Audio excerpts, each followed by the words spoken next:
जय हिंद सभी को। तो चलिए आप लोग जुड़ जाइए। और हम लोग कहाँ थे, तो भारतीय कांग्रेस अधिवेशन और कहाँ से पढ़ रहे थे। तो 1924 का अधिवेशन हो गया था, जो बेलगांव में इसकी अध्यक्षता गांधी जी कर रहे थे, महात्मा गांधी जी इसका। और उसके बाद हम लोग बात करते हैं 1925 का अधिवेशन। 1925 का अधिवेशन कुछ छूट गया, चलिए हम उसको कंप्लीट करते हैं। और जो जो पहली बार क्लास देख रहे हैं वो लोग जो है पीछे का सभी वीडियो देख लें, ताकि आप लोग को अच्छे से समझ में आ जाए और आप लोग बैठ जाइए अच्छे से। हाँ, तो बात करते हैं 1925 का अधिवेशन। तो 1925 का अधिवेशन कानपुर में ये अधिवेशन हुआ था। और इसकी अगर अध्यक्ष की बात करें तो इसकी अध्यक्ष कौन कर रहे थे, श्रीमती सरोजनी नायडू। कौन कर रहे थे, श्रीमती सरोजनी नायडू। और ये कहाँ की महिला थी, ये भारतीय महिला थी। और भारत को आज़ादी दिलाने के लिए ये अहम भूमिका निभा रही थी। और ये हमेशा आज़ादी की लड़ाई लड़ी है, कौन, सरोजनी नायडू। और सरोजनी नायडू जो है ये इसको जो है राज्यपाल बनाया गया था। ये कहीं भी यानी कांग्रेस अधिवेशन से इसको कहीं भी एक तरह से बोला जाए कि इसको हर जगह से अध्यक्ष यानी हर जगह से राज्यपाल बनाया जा सकता था। लेकिन ये राज्यपाल बनी थी, ये राज्यपाल कहाँ की चुनी थी, तो ये उत्तर प्रदेश की राज्यपाल चुनी थी। और उत्तर प्रदेश की राज्यपाल ये बन चुकी थी। तो ये भारतीय महिला सरोजिनी नायडू प्रथम राज्यपाल थी, कौन, सरोजिनी नायडू। और ये कहाँ की राज्यपाल बनी थी, प्रथम महिला, ये उत्तर प्रदेश की बनी थी। चलिए हम इसको समझते हैं। तो 1925 का अधिवेशन कहाँ हुआ था, कानपुर। इसकी अध्यक्ष कौन कर रहा था, इसकी अध्यक्ष श्रीमती बोलिए, श्रीमती सरोजनी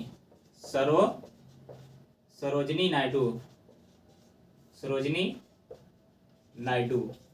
और इसकी अध्यक्ष सरोजिनी नायडू कर रहे थे। और ये प्रथम भारतीय कांग्रेस अधिवेशन की महिला थी। इसमें कुछ खास बात, इसका थोड़ा जीवनी देख लेते हैं। देखिए, सरोजिनी नायडू सबसे पहले जब ये 12 वर्ष की थी, उसी समय ये अपना उच्च मार्ग पर सही दिशा सर्वश्रेष्ठ वचन समझने का इसका अस्तित्व यानी समझने का इसका तरीका आ गया था और आ गई थी। और इसमें जो है 12 वर्ष की ही उम्र में कविता और गीतकार लिखना शुरू कर दिए थे। कितना, 12 वर्ष के उम्र में। और ये जो है ये कहाँ, ये हैदराबाद से निवासी थी। यानी इसका जन्म कहाँ हुआ था, हैदराबाद में हुआ था। इसका जन्म कहाँ हुआ था, हैदराबाद में। किसका, सरोजनी नायडू का। और अगर जन्म की बात करें तो 1879 यानी 1879 में इसका जन्म हुआ था। किसका, सरोजनी नायडू का। और अगर इसका बात करें तो ये देखिए, सरोजनी नायडू 3 भाषा यानी जहाँ जाती थी संबोधित करने के लिए या जहाँ भाषण देने के लिए जाती थी, ये जो है ये अलग अलग, जैसे कि दूसरा स्टेट में जो भाषा चलता था उसी के आधार पर ये भाषण दे देती थी। जैसे अगर अंग्रेजी में पहला देना, अगर गुजरात गई तो गुजराती में भाषण दे दी, गुजरात गई तो गुजराती में भाषण दे दी। और उसके बाद बंगाल में बंगाली भाषण दे दी। तो उसके बाद हिंदी इसका जन्मन था, हिंदी ये हर जगह देती थी। और एक जगह यहाँ जो है, जब इसको बात करें इसमें, एक जगह ये लंदन गई थी। कहाँ, लंदन गई थी। वहाँ जो भाषण का संबोधित कर रही थी, तो उस समय ये अंग्रेजी भाषण से संबोधित की थी। तो उसी के समय इसको जो है वहाँ के जितने सब संबोधित में जितने भाग लिए थे, जितने व्यक्ति, सभी को ये दिल जीत लिया, सभी को ये अंग्रेजी भाषण दे करके, सरोजनी नायडू। और यहाँ तक ये अधिवेशन समाप्त होता है। और अब हम लोग चलते हैं, जिसकी चर्चा पहले भी किए थे, इसमें लिखवाना था। और अब हम लोग चलते हैं 1929 का अधिवेशन। कितना? 1929 का अधिवेशन। 1929 का अधिवेशन सुनिएगा ध्यान से। 1929 का अधिवेशन कुछ महत्वपूर्ण अधिवेशन है, चलिए हम लोग उसको समझते हैं। तो 1929 का अधिवेशन, और इस अधिवेशन की अगर बात करें तो ये अधिवेशन हो रहा था लाहौर में। कहाँ हो रहा था? लाहौर में। अगर इस अधिवेशन की बात करें 1929 का अधिवेशन, तो ये अधिवेशन हो रहा था लाहौर में। अगर इसकी अध्यक्ष की बात करें तो अध्यक्ष कौन था? पंडित जवाहरलाल नेहरू। कौन था? पंडित जवाहरलाल नेहरू। और इसी के समय में पंडित जवाहरलाल नेहरू ने बोला था कि यहीं से स्वतंत्र दिवस शुरू किया जाए। यहीं से क्या किया जाए? स्वतंत्र दिवस शुरू किया जाए। तो यहीं से 26 जनवरी को स्वतंत्र दिवस शुरू किया गया था। और प्रथम स्वतंत्र दिवस 26 जनवरी 1930 को मनाया गया था। कब मनाया गया था? 26 जनवरी 1930 ईस्वी को क्या? स्वतंत्र दिवस। और इसी के समय में पंडित जवाहरलाल नेहरू के समय में ही एक आंदोलन शुरू हुआ था।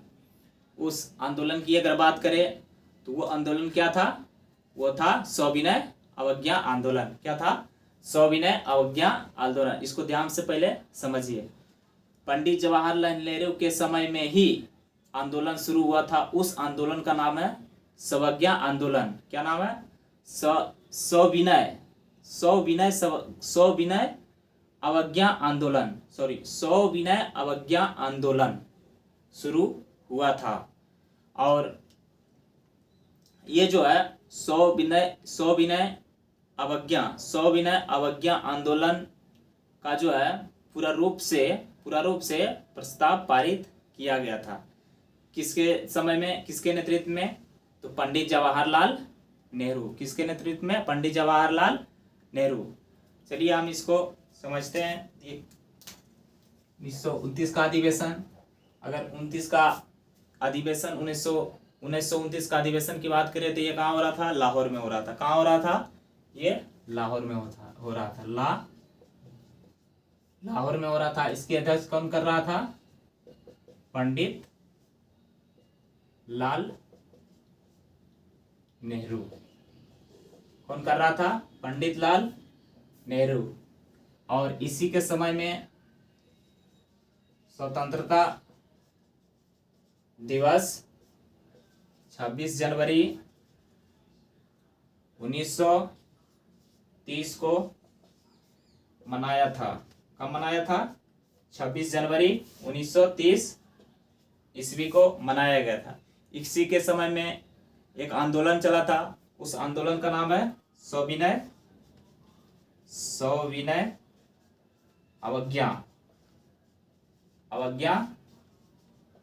आंदोलन। क्या था? सविनय अवज्ञा आंदोलन। उसके बाद हम लोग नेक्स्ट में चलते हैं। तत्पश्चात हम इसको फिर एक बार रिपीट याद कर लेते हैं, फिर आगे चलते हैं। ध्यान से इसको देखिएगा। 1925 का अधिवेशन।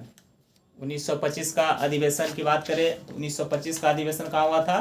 कानपुर में हुआ था। कहाँ हुआ था? कानपुर में हुआ था। इस अधिवेशन की 1925 अधिवेशन की बात करें तो यह अधिवेशन कहाँ हुआ था? कानपुर में हुआ था। और इसकी अध्यक्ष की बात करें तो श्रीमती सरोजिनी नायडू थी। और ये प्रथम भारतीय कांग्रेस अध्यक्ष की महिला थी। और ये एक कवि और गीतकार थे। इसीलिए इसको भारत का कोकिला कहा गया। किसको? सरोजिनी नायडू को। और ये जो सरोजिनी नायडू जो है ये महात्मा गांधी का शिष्य थे। ये महात्मा गांधी का शिष्य थे। और श्रीमती एनी बेसेंट और सरोजिनी नायडू ये दोनों में गहरी मित्रता थी। और पंडित जवाहरलाल नेहरू उससे भी मित्रता थे। इसी के कारण ये जो है कुछ कहा जाता है, यानी बोला जाता है कि उत्तर प्रदेश का जो राज्यपाल बनी थी, इसी के कारण बनी थी, यही बनाया था कौन? जवाहरलाल नेहरू, पंडित जवाहरलाल नेहरू। उसके बाद हम लोग चलते हैं 1929 का अधिवेशन। 1929 का अधिवेशन लाहौर में हुआ था और इसकी अध्यक्ष कौन कर रहा था? पंडित लाल नेहरू, पंडित जवाहरलाल नेहरू। और इसी के समय स्वतंत्रता दिवस का आयोजन हुआ, इसी के समय स्वतंत्रता दिवस मनाया गया था। और ये स्वतंत्रता दिवस कब मनाया गया था? 26 जनवरी 1930 को मनाया गया था। कब मनाया गया था? 26 जनवरी 1930 को। और इसके समय में एक आंदोलन चला था, उस आंदोलन का नाम है सविनय अवज्ञा आंदोलन। इसके बाद हम लोग नेक्स्ट में चलते हैं 1931 के कराची अधिवेशन। 1931 का कराची अधिवेशन, इस अधिवेशन को समझना धीरे अच्छे से। बैठिए, हाँ आप लोग चुप, नहीं हल्ला नहीं, ये बतिया रहा है, सब पागल है लड़की के पीछे। हाँ, नींद नहीं आता है, रात भर वो बोलता है बतियाता है, फिर भी उसको दिन में नींद नहीं आता है। बताओ कितना पागल है।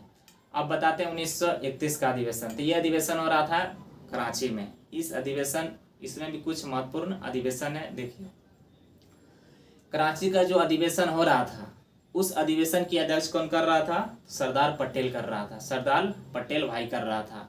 कराची का अधिवेशन, कराची का अधिवेशन की बात करें तो कराची का अधिवेशन 1931 में हो रहा था।